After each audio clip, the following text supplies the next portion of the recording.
Toys to life? More like toys to death. Skylanders? Dead. Disney Infinity? Dead. Lego Dimensions? Into the dimension of death. And Amiibo is still a thing somehow, out of all of these. The worst one, of course. Obviously, there's a lot more Toys to Life products beyond that, but seriously, who cares? Does Starlink really pique your fancy that much? It lasted less than a year. So, Toys to Life are products where a physical figurine model, or well, toy, usually standing on some sort of base, scans into a game through a scanner device, such as a portal for Skylanders, or a portal for Lego Dimensions, or whatever Disney Infinity calls this. And once in the game, you unlock that particular character, or in other cases, upgrade item and level. It's pretty much just physical DLC for video games. Think Fortnite, but if all the skins were real life statues, and those statues were pay to win. Now, not all of Toys to Life were statues though. Lego Dimensions were straight up Lego figures on little bases. And Angry Birds Telepods was straight up Angry Birds, but in real life. Which brings the question, why are these things called Toys to Life? Last time I checked, toys were already in real life. If you really think about it, the name makes zero sense. And the entire point of these is to bring toys to the digital verse. So what? So it all started with Skylanders Spyro's Adventure. And I'm guessing Spyro's name was included because they didn't think Skylanders Ghost Roaster the Haunted Tale would have the same brand recognition. And even though it's called Spyro's Adventure, you can play through and beat the entire game without ever buying Spyro. And this game was a smash hit, selling kajabillions of toys and making fat stacks for Activision, the owners of the developers. Releasing in 2011, it was the pioneer of the Toys to Life genre, literally bringing life to Toys to Life. By March 2012, Activision had sold 30 million Skylanders toys and were licking their lips with anticipation for milking this franchise to death, which at this point was not a franchise. They had one game. The whole law to tie in the figures into the game and simultaneously guilt trip you into buying them all is that you're a portal master, and Eon, this ancient primordial god, has entrusted you and you alone the power to save the Skylands from the forces of evil, and this evil guy here named Chaos, who looks like he just got out of chemotherapy. The Skylanders are your champions of destruction. You control their every move against your foes. There's just one problem though. Sneaky little chemotherapy Chaos here has turned all your Skylander warriors into toys and strategically placed them across the world in different chain retail stores that are convenient for your parents to buy for you. Really thoughtful of him, honestly.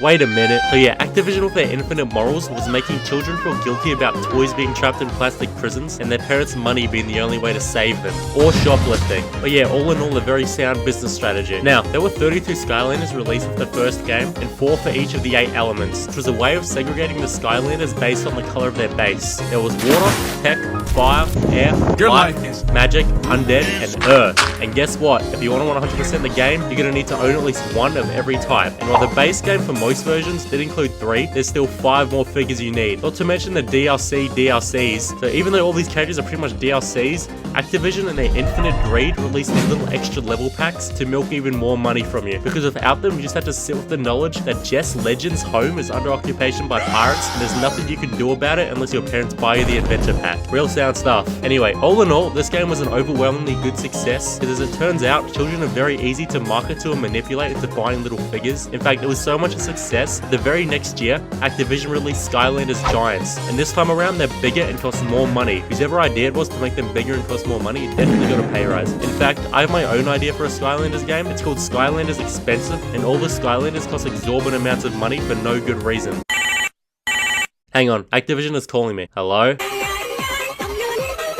What? Well, bad news guys, eBay beat me to the punch and is selling Skylanders for house mortgages already. Shame that. Skylanders Giants was yet another giant success, the premise being this time around they're bigger. Also, Chaos is back. He comes back every single time without fail, no matter how many times you beat him. It's like the Joker-Batman paradox, where Batman won't kill Joker because it makes him a killer, but Joker has literally blown up a children's hospital. If Trigger Happy would just shoot Chaos through the head with his Glock 22 gun, we would not be in this position, but that's a dilemma for another time. Good old Skylanders Giants sold 500,000 copies of toys and games in its first 2 weeks, which brought the entire franchise's profits up to $1.5 billion, which is what Jeff Bezos makes in a week. Not even kidding, he gets $1.5 billion a week. He could buy all the Skylanders released with a week's salary. The Skylanders are in peril and he's just hoarding money. Why doesn't he do that? Is he stupid? So in Skylanders Giants, you get to play as these big old giant boys, and there were 8 of them released, 1 for each element, with by far the undisputed best one being Thumpback. Yeah, I'm gonna be honest, I never played Skylanders Spyro's Adventure, but I did play this one like 13 years ago, and I'm just gonna be speaking based off memory because I'm not selling my lung to get a non-Red Ring of Death, Xbox 360, and a copy of this game, plus a portal, plus all 8 giants, which would set me back at least $300 dues. I'd rather buy literally anything else. It is now 2013, and let me tell you, this was a big year for Toys to Life, because as it turns out, when you have an original idea, such as the idea Skylanders had for Toys to Life, everybody sees your success and your money, and they want some. In comes Disney Infinity. So Disney Infinity is Skylanders, and Skylanders was a sandbox game with mediocre campaigns and characters with actual names and stories besides Spyro. So in Disney Infinity, you get Disney's Best and the Lone Ranger, and you get to become beloved characters and play through stories in the world via level packs called playsets. There are caveats to that though, like the playsets are only 5 hours long, and they're pretty empty and devoid of stuff to do. You sure they have NPCs running around, but besides that, they're pretty boring. In the base game, you get Monsters Inc., The Incredibles, and Pirates of the Caribbean. They're all cool in their own unique ways, but you can only play as specific characters that are relevant to their stories, so you can't have Mike Wazowski join the Black Pearl and plunder small villages and kill innocents, which is a shame, because that would have been fun. So Disney Infinity being a massive crossover game, there's really no crossovers besides Sandbox. Talking of Sandbox, it is incredible. Now, in Sandbox is where Disney Infinity lives up to the name Disney Infinity. It has quote-unquote infinite possibilities, but there's a storage thing on the side, and if that fills up, you ain't doing nothing. So you can build elaborate dungeons with enemies to fight, make giant racetracks, and even try your hand at making your own mini-games. So besides its drawbacks, Disney Infinity was a great success, piggybacking off the popularity of Skylanders and using their trump card, which was Disney characters. Their trump card, however, did come with a Disney tax, and their figures costed more than your average Skylander, which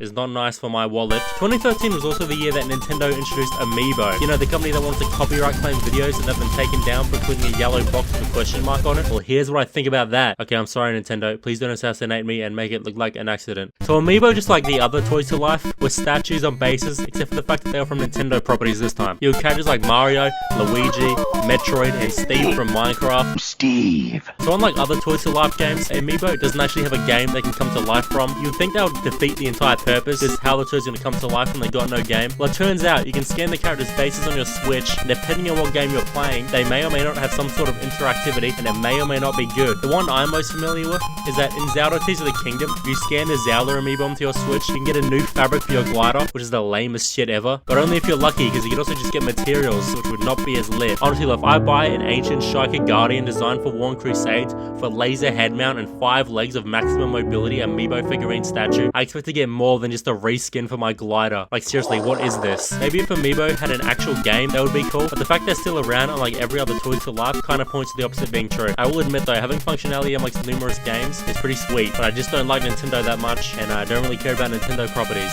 so this one gets Z tier. Also, this is the only one I'm ranking. Back to Skylanders. So in 2013, Skylanders was back and bigger than ever. They had way better graphics, and they had a completely different studio making them. And yeah, they added a jump button. You know, the ability that's been in gaming since at least the 90s? Yeah, they finally added that to their game franchise in 2013. Bless. Anyway, like Giants, this one had a gimmick as well, and this time it was these special Skylanders you could pull in half and swap the tops and bottoms of. The fact this works is awesome, and out of all the gimmicks they ever did in Skylanders, this takes the cake. It is the greatest. Taking Swashbuckler's little tentacle head and giving it a knight's legs, or giving the knight's head Swashbuckler's tentacle legs, it literally peak. This is the best toy feature in Toys to Life out of all of them. I remember playing it Christmas Day back in 2013, and I was given a Zulu figure by my parents to go with it because they thought he was cool. And it's not that he's not cool, it's just Wham Slam was probably sitting on the shelf right beside it, and they still chose Zulu over him. Wham Slam is peak physical form! But the inclusion of a jump button really did make this game goated. And I remember testing the feature, not knowing if it would work or not, and literally losing my shit in excitement that I could jump in a video game. Not much else to say about this one. I'll just have a little quick cover of Skylanders Swap Force, the greatest Skylander game ever made. And now we talk about the worst one, Skylanders Trap Team, 2014. I don't know what it is, but this one is just meh. I've literally never played it before, and I never plan to, but this game's entire premise is traps. What were the devs thinking? Isn't this a children's game? Yeah, jokes aside, it's still lame. So what you do is you get these traps, and you trap villains in them, and you can play as the villains, but there's really 60 of these traps, and they cost like $9 each, which is like $414 to get every single trap and trap every single villain in the game. Who would want to do that? And I would not cut to me doing that. I got a bunch of YouTubers right here I'm scrolling through that have done that. Activision really went full green mode with this one, and it was made by the original developers as well, which just proves they should not be allowed to have the game back.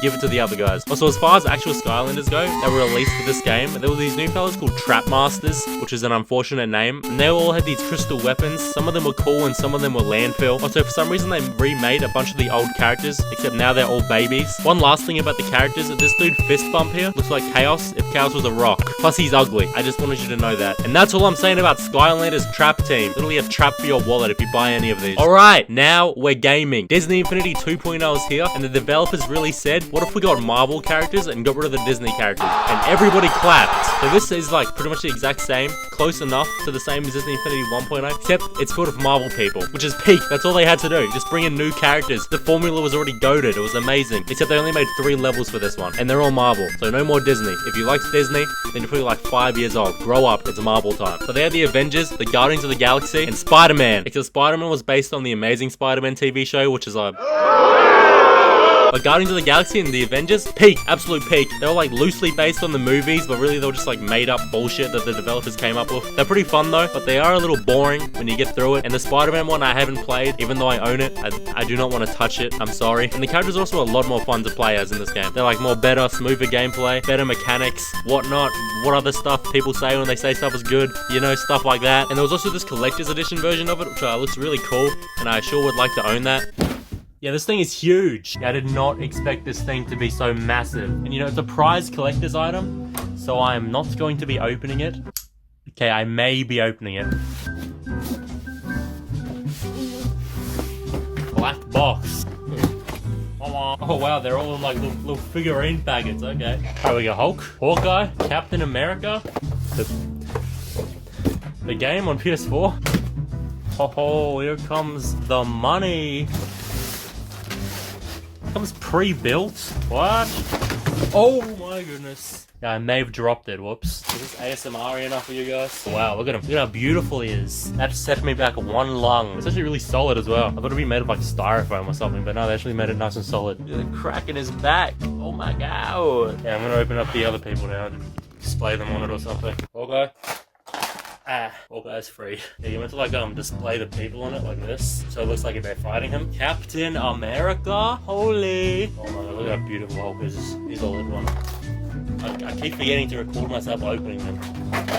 Hulk. You get the idea. You just put a bunch of figures on it. I think I've got some lying around here, so Baymax is gonna join the battle. So is Poe Dameron. And Poe Dameron is gonna fight this monster as well. Oh yeah, it's pretty cool. Look at all this junk I gotta deal with now. Sick. Can't wait to take all this to the bin. Back to talking about Disney Infinity 2.0. I don't know what else to say about it. I guess we can go to the next game. So 2015, the world was rocked by Toys to Life. They were back and bigger than ever and better. The formula for the gameplay was peaked. They perfected everything. The graphics, peak. And they even added Lego. Yeah, Lego Dimensions is a thing now. More on that later. So Skylanders Superchargers was the first one released, and it is yet another Skylanders game telling you the same old dumbass gameplay, the same old dumbass characters. They even gave Trigger Happy a Pope outfit for this one. Also, this one's about cars and planes and jets and boats. So not the exact same gameplay. They actually released vehicles this time. You can drive around and do whatever vehicles do. I never got it though, because my parents didn't care about me. I mean, because I didn't want it. This one was made by the Swap Force people, so that's why it has aura and doesn't just seem like a waste of money. There's like an actual reasonable amount of vehicles, not fucking 60 traps. And the characters in this game actually looks cool. The guy in the starter pack is an ugly worm, but besides him, there's this Caterpillar Racer driver Skylander guy you can get. That's why he's the GOAT! I watched some gameplay of the vehicles in this game just to make sure it doesn't play like Subway Surfer, and yeah, it's alright. Also, this was the first Skylander game to have crossovers, and Mario and Bowser were in it. Mario, Bowser, and Spyro. What are the lore implications of that? Also, Mario and Bowser had cars. They already have cars in Mario Kart, but I guess they get Skylander ones now as well. Anyway, yeah, Skylanders Superchargers, looks like an alright game. Now let's talk about Disney Infinity 3.0. Oh, you thought Marvel was cool? Oh, you're a little baby? You thought Disney was cool? Well, guess what? Star Wars is here, and it is infinitely cooler than all of those combined. Disney infinitely better, you might say. But before I talk about that, I gotta preface this and say that it was not, in fact, the first Star Wars Toys to Life game. See, back in 2013, a year before this, Angry Birds released a little thing called Telepods, and they went as far as Amiibo did. They didn't have a game, and they only interacted with your tablet or your iPad for the iPad kids, because that's who Angry Birds is targeted towards. They even had cars and Transformers, so you could have your Angry Birds Star Wars fight Transformers, but only in the real physical world, because they did not do that gameplay wise. And yeah, these guys were hideous. I'm not talking about them anymore. So Star Wars was Disney Infinity 3.0's ace up their sleeves. At the time, Disney had just purchased the property from George Lucas, and they had their priorities straight, immediately getting to work making Star Wars Disney Infinity, which had like 20 developers, by the way, which is just insane. Why does this game need 20 developer studios? What is going on? But anyway, all 20 of those developer studios put in their work in the hours, because this is the greatest Disney Infinity game they ever ever made. The levels this time aren't boring, mind-numbing experiences. They're actually fun and cool. You know, as fun and cool as a game like this can be. There's also more than just Star Wars playsets this time around. They made an Inside Out one and a Finding Dory one, both of which I have not played and never will. And beyond those, they made half playset sort of things. There was Toy Box Takeover, which had an actual campaign you could use any character in. It was a long time coming since that was on the front cover of the first box. Only took them 3 games to deliver on that promise. There was also Toy Box Speedway, which was literally just Mario Kart with Disney cars. And speaking of Nintendo properties, there was Marvel Battlegrounds, which is Super Smash Bros, but for Marvel characters who can beat each other up. And there are a bunch of new Marvel characters as well they added for this game, which were beautiful. Looked way better than the second game. Look at this Hulkbuster right here, an absolute work of art. Anyways, back to Star Wars. I'd love to tell you all about how incredible and amazing and whatever this is. Instead, I'm just going to show you a bunch of clips with little to no explanation, and that will do a better job of conveying my message. Bro, they're dancing! Bro, bail. Gunner's about to bail. The Dunster indeed. Yeah, it turns out my microphone is utter garbage and I will no longer make you listen to it. So in the wise words of Bib Fortuna, da wanga wanga. So since my microphone is abysmal, I'll just explain what makes this game so much better than its predecessors. And for starters, it's the worlds. These places really capture the vibe and aura of the locations they're going for, and they do it in a condensed, toyified way. You know, the whole Disney Infinity schmick. A good example of this is the Rise of the Empire playset, where it literally feels like the developers forgot the entire story of Star Wars, because within the first 5 minutes of the game, the entire A New Hope crew has met up and are all aboard the Tantive 4 just chilling. Then they send R2-D2 and C-3PO away in an escape pod, just to then be like, oh shit, we need those. And for those unenlightened of you whom have never witnessed the absolute cinema that is Star Wars A New Hope, this is all wrong. But you know what? It's completely fine, because it's still fun. But the worlds and level design of this game are just goated. You can meet Jabba the Hutt on Tatooine, jump into the Sarlacc pit, go to the Jedi Temple, and there was even a Force Awakens playset, but we're not going to get into that. Honestly, I don't know why this game needed 20 developers, but to each their own, I guess. Lego Dimensions. This is the last one I'm talking about. I don't care that there's another Skylanders game. Literally, it's called Skylanders Imaginators. You have to imagine your own gameplay. Who cares? Okay, so Lego Dimensions.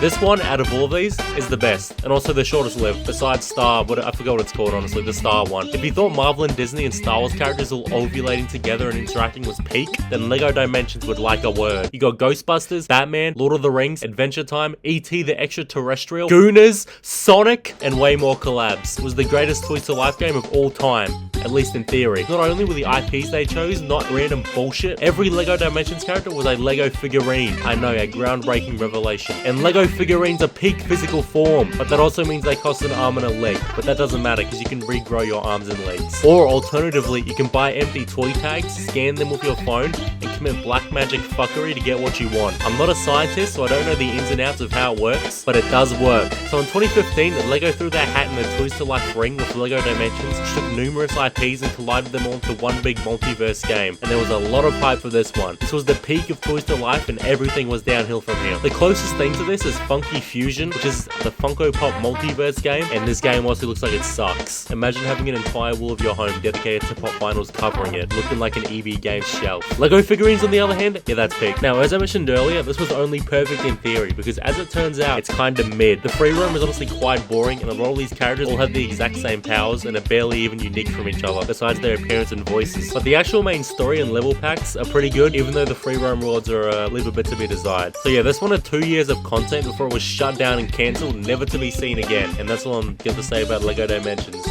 Alright, time for the fun part of the video. Why were all these Toys to Life games cancelled, except for the worst one, Amiibo? And obviously the answer isn't going to be that simple, but it really all just boils down to sales and the fact that companies weren't getting as much money as they wanted, and the fact that there were 3 different Toys to Life games all competing on shelves sitting next to each other out at the same time, saturating the market to extremes. And companies are also quite stupid, and they made millions of toys only to go on and sell like half of them. For example, Disney Infinity made 2 million Hulk figurines, and they only sold 1 million of them. Good work, guys. You really estimated the sales numbers there, huh? But yeah, all in all, Toys to Life will peak. This is really hard. The end.